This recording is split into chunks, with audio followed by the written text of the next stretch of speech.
Hello guys. तो ये episode वहीं से शुरू होता है जहाँ पर कि ख़त्म हुआ था। इस पार्ट की शुरुआत में हम देखते हैं कि आज शायोन के फादर का जन्मदिन था और इसी की पार्टी में हर तरह की रॉयल फैमिलीज आई होती है। और अब यहाँ पर हम योंगजी को भी देखते हैं जो कि इतने सारे लोगों को देखकर बहुत ज़्यादा खुश था, क्योंकि वो कितने दिनों बाद इतने सारे लोगों को साथ में जो देख रहा था। अब जब वो वहाँ से जा ही रहा था कि तभी वहाँ पर डायरेक्टर शाह और उसके फादर भी आ जाते हैं। डायरेक्टर शाह योंगजी को देखकर उससे कहता है कि लगता है लास्ट टाइम तुम्हारा लक बहुत ज्यादा अच्छा था, तो तभी तुम बच गए और तुमने मेरे उस ड्रैगन को भी मार दिया। तो जिस पर योंगजी कहता है कि वो लक नहीं होता, वो तुम्हारी कमजोरी थी कि शायद तुम कमजोर हो। तुम्हें यहाँ पर किसने बुलाया है? तो जिस पर डायरेक्टर शाह उससे कहता है कि ऑफ कोर्स हम प्रिंसेस की होने वाली फैमिली है। और जब वो ये बात कर ही रहे होते हैं कि तभी वहाँ पर लिली भी आ जाती है और वो योंगजी से कहती है कि तुम्हें प्रिंसेस बुला रही है। और अब जिस पर योंगजी वहाँ से ये कहकर चले जाता है कि मुझे नहीं लगता कि प्रिंसेस तुम्हें ज्यादा पसंद करती है। ये बात को सुनकर डायरेक्टर शाह को काफी ज्यादा गुस्सा आ जाती है, लेकिन उसके फादर उसे यहाँ पर रोक देते हैं। अब हमें अंदर का सीन दिखाया जाता है जहाँ पर वो फैमिली भी होती है जो कि हमने लास्ट एपिसोड के एंडिंग पार्ट में देखी थी। और तभी उनमें से एक बंदा योंगजी को देखकर कहता है कि ये भी यहाँ पर आया है। और अब दूसरी तरफ योंगजी शायोन के पास जाता है, तो जिस पर शायोन कहती है कि क्या तुम थोड़ा तेज नहीं चल सकते, मैं तुम्हें कब से बुला रही थी। और अब यहाँ पे योंगजी कहता है कि थोड़ा धीरे बोल लो, और रॉयल फैमिलीज भी तुम्हारी बातों को सुन रही है। तो जिस पर शायोन कहती है कि मुझे कोई फर्क नहीं पड़ता, वो मेरे बारे में कुछ भी सोचे। और अब जिस पर योंगजी उसके मुंह में मिठाई डाल देता है और शायोन को बताता है कि क्या तुम्हें कुछ अजीब नहीं लगता, यहाँ की सारी फैमिली अपना मील एंजॉय कर रही है, बट इन दोनों को देखकर काफी ज्यादा अलग लग रहे हैं। अब यहाँ पर शायोन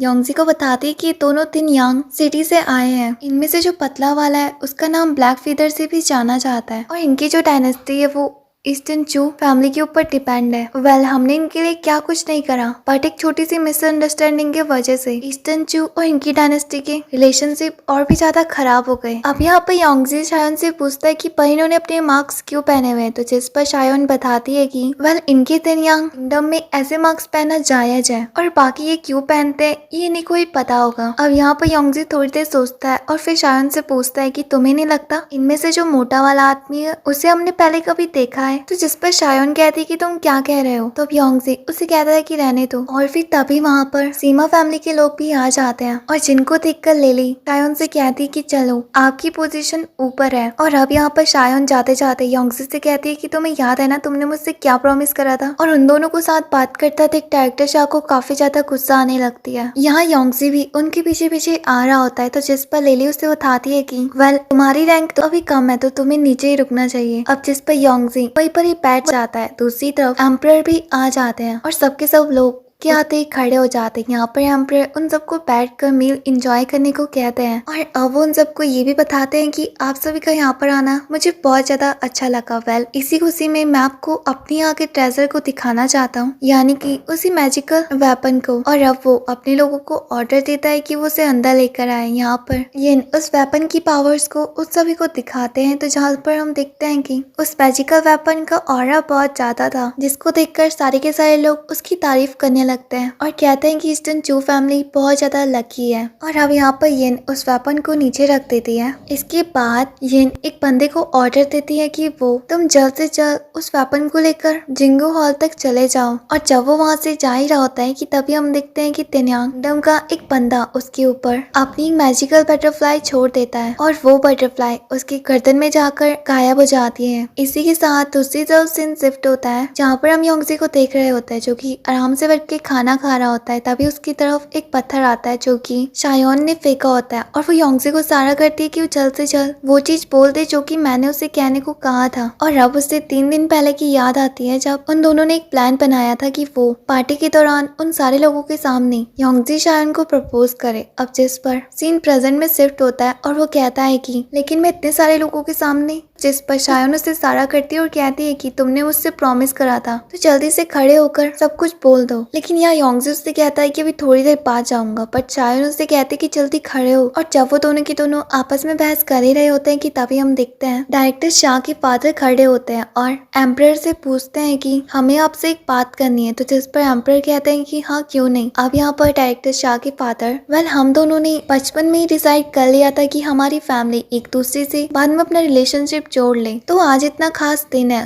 तो आप सबके सामने इन दोनों की वेडिंग डेट फिक्स कर देते हैं। और उनकी ये बातों को सुनकर शायन को काफी ज्यादा गुस्सा आ रही होती है। यहाँ दूसरी तरफ डायरेक्टर शाह भी खड़े होते हैं और कहते हैं कि हाँ, मुझे भी यही सही लगता है कि ये वेडिंग जल्द से जल्द कंप्लीट हो जाए और ये दोनों फैमिली के लिए काफी अच्छी बात भी होगी। तो अब जिस पर एम्परर यिन को इशारा करते हैं, यिन उनसे कहती है कि डेट का तो क्या है, वो हम कभी भी डिसाइड कर देंगे। अब यहाँ पर लोग आपस में बातें करने लगते हैं कि अगर वो दोनों की दोनों राजी है तो इसमें ईस्टर्न चू फैमिली को जल्द से जल्द इस मैरिज को कंप्लीट करा देना चाहिए। और यहाँ पर सारी की सारी फैमिलीज पे बात पे सहमत थी और इन सब की ऐसी बातों को सुनकर शायन को गुस्सा आ जाती है और वो उन सबसे कहती है कि मुझे सीमा फैमिली बिल्कुल भी पसंद नहीं है और कुछ भी हो जाए मैं ये शादी नहीं करने वाली हूँ। इससे अच्छा सीमा फैमिली के लिए यही होगा कि वो किसी और प्रिंसेस को ढूंढ ले। अब जिस पर डायरेक्टर शाह उससे कहते हैं कि वो कैसी बातें कर रही है, मैं सच में तुम्हें पसंद करता हूँ। तो जिस पर उसके फादर उसे रोक देते हैं और कहते हैं कि ऐसी बात सोचना शायद उनके लिए नॉर्मल है क्योंकि उसका पूरा फ्यूचर इसके ऊपर डिपेंड है। वेल, हम उसे फोर्स नहीं कर सकते। अब यहाँ पर हम एक बंदे को देखते हैं जो कि शायन से कहता है कि तुम्हारे लिए तो यही अच्छा होगा कि तुम सीमा फैमिली से शादी कर लो और उसके बाद रिलेशनशिप तो खुद पर खुद सुधर जाएंगे। अब यहाँ पर शायन को गुस्सा आ जाती है और वो कहती है कि अगर उसे इतना ही शौक है तो खुद जाके क्यों नहीं कर लेता है। और अब जिस पर वो बंदा चुप हो जाता है। यहाँ पर लोग आपस में बातें करने लगते हैं कि प्रिंसेस कितनी ज्यादा मुंह चलाती है, क्या उसके पास बिल्कुल भी तमीज नहीं है कि सीनियर से कैसे बात करते हैं। अब यहाँ पर यिन शायन को बैठ जाने को कहती है तो जिस पर शायन कहती है कि बिल्कुल नहीं, पहले आप इस वेडिंग को तोड़ दो और उसके बाद मैं नीचे बैठ जाऊंगी। अब यहाँ पर डायरेक्टर शाह उसे समझाना चाहते थे, तभी हम दूसरी तरफ उसी मोटे आदमी को देखते हैं जो कि सामने आकर कहता है कि